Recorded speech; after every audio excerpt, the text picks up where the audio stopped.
Hi மக்களே, இன்னைக்கு கர்நாடகா டேஸ்டியான ஸ்நாக்ஸ் ரெசிபி மத்தூர் வடை எப்படி வீட்டிலேயே செய்யறதுன்னு பார்க்கலாம். இது செய்யறதுக்கு ரொம்ப கம்மி டைம் தான் ஆகும்.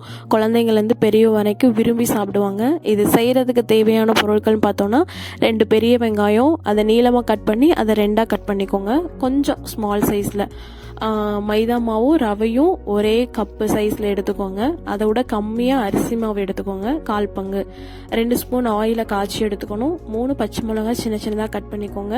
2 ஸ்பூன் எள்ளு, 1 ஸ்பூன் கசகசா, தேவையான அளவு உப்பு, தேவையான அளவு தண்ணி, இஞ்சி கொஞ்சமாக துருவி வச்சுக்கோங்க, கருவேப்பிலை கொஞ்சமாக கட் பண்ணி வச்சுக்கோங்க.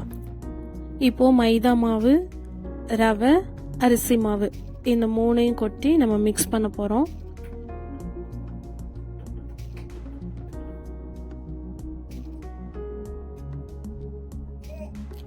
அதோட தேவையான அளவு உப்பு, 2 ஸ்பூன் காய்ச்சின எண்ணெய், நீங்கள் கீ யூஸ் பண்ணணும்னா கூட யூஸ் பண்ணிக்கலாம்.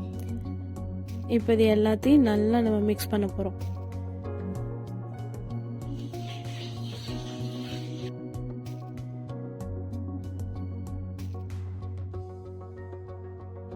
இப்போ நம்ம பிசைஞ்ச மாவோட பச்சை மிளகா, இஞ்சி, கருவேப்பிலை, எள்ளு, கசகசா எல்லாத்தையும் சேர்த்து நம்ம மிக்ஸ் பண்ண போறோம்.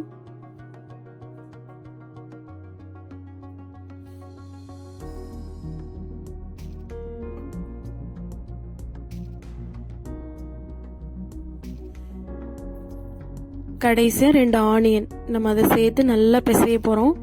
இப்போ நம்ம கொழுக்கட்டைக்கு பிசையும்ல மாவு, அதே பக்குவத்துக்கு நம்ம பிசைஞ்சு எடுத்துக்கணும். நீங்கள் அது பிசையும் போதே நமக்கு தெரியும், ரொம்ப ஹார்டாகவும் இருக்கக்கூடாது, ரொம்ப சாஃப்டாகவும் இருக்கக்கூடாது, ஒரு மீடியம் சைஸில். இப்போ இதை ஒரு 15 மினிட்ஸ் நம்ம ஊற விட்டுறணும்.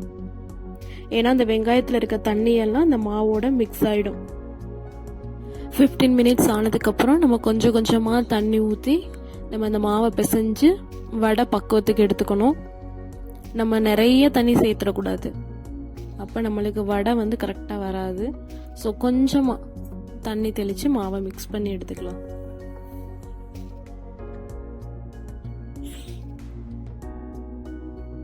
இப்போ கையில் லைட்டாக எண்ணெய் தடவி அதை நம்ம வடை மாதிரி தட்டி எடுக்க போகிறோம். அதுக்கு நான் டிரான்ஸ்பரண்ட் ஷீட் மாதிரி யூஸ் பண்ணியிருக்கேன்.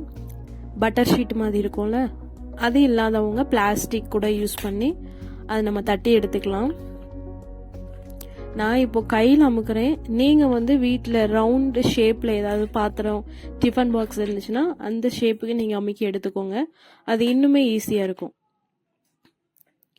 அப்பப்போ லைட்டாக எண்ணெய் தடவி நம்ம அந்த ஷேப் கொண்டு வந்துடலாம்.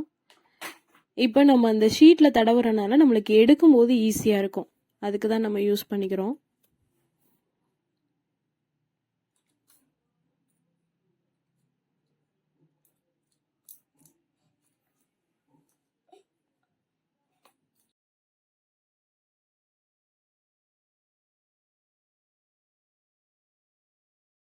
இப்போ நம்ம பொரிச்சு எடுக்க போகிறோம். அதுக்கு வடை சட்டியில் எண்ணெய் ஊற்றி நம்ம ஹை ஃப்ளேமில் எண்ணெய் காயிற வரைக்கும் வச்சுக்கலாம். ஆனால் வடை போட்டு பொரிக்க எடுக்கும்போது நம்ம லோ ஃப்ளேமில் தான் வச்சுக்கணும், இல்லைன்னா நம்மளுக்கு உள்ளே இருக்கிறதெல்லாம் வேகாது. ஸோ இப்போ நம்மளுக்கு மதூர் வடை ரெடி ஆயிடுச்சு. இதை நீங்கள் ஈவினிங் டைமில் ஸ்நாக்ஸாக சாப்பிடும்போது, டீயோடு சேர்த்து சாப்பிடும்போது டேஸ்ட்டாக இருக்கும். இந்த வீடியோ உங்களுக்கு பிடிச்சிருந்தா லைக் பண்ணுங்கள், ஷேர் பண்ணுங்கள், மறக்காமல் சேனலை சப்ஸ்கிரைப் பண்ணுங்கள். தேங்க்ஸ் ஃபார் வாட்சிங்.